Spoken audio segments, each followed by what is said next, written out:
আপনি কি জানেন মাত্র একটা কৃত্রিম গাছ 20টি সাধারণ গাছের সমান কার্বন ডাই অক্সাইড শোষণ করতে পারে? হ্যাঁ, এখন তা ভারতেই সম্ভব। ভারতের মধ্যপ্রদেশের ভোপালে 2026 সালের 1 মে স্থাপন ও উদ্বোধন করা হয়েছে ভারতের প্রথম কার্বন শোষণকারী অ্যালগি ট্রি বা লিকুইড ট্রি।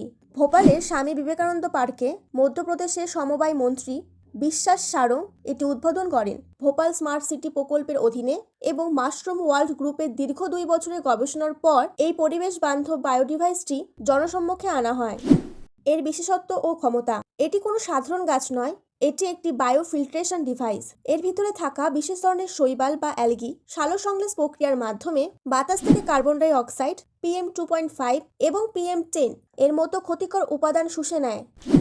এটি কিভাবে কাজ করে? বিজ্ঞানীদের মতে মাত্র একটি অ্যালগি ট্রি প্রায় 15 থেকে 20টি বড় ও পূর্ণাঙ্গ স্বাভাবিক গাছের সমান কার্বন শোষণ করতে পারে, আর বদলে পরিবেশে ফিরিয়ে দেয় প্রচুর অক্সিজেন। শহরাঞ্চলে এর গুরুত্ব: বড় বড় মেট্রো শহরগুলোতে যেমন দিল্লি, কলকাতা, মুম্বাই, যেখানে জনসংখ্যা এবং গাড়ির সংখ্যা বেশি কিন্তু গাছ লাগানোর মতো ফাঁকা জমি নেই, সেখানে ফুটপাত, বাস স্ট্যান্ডে বা রাস্তার মোড়ে এই ছোট অ্যালগি ট্রি বসিয়ে সহজেই বাতাস পরিষ্কার করা সম্ভব।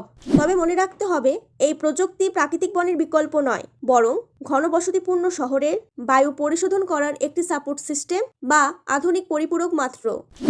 গ্লোবাল ওয়ার্মিং ও বায়ু দূষণের বিরুদ্ধে লড়াইয়ে ভারতের এই প্রযুক্তি সত্যি প্রশংসনীয়। পরিবেশের এই দারুণ আপডেটটি ভালো লাগলে লাইক করুন, আর এইরকম আরও ইনফরমেটিভ ভিডিও পেতে আমার চ্যানেলটিকে সাবস্ক্রাইব করুন। দেখা হচ্ছে পরবর্তী ভিডিওতে। ধন্যবাদ।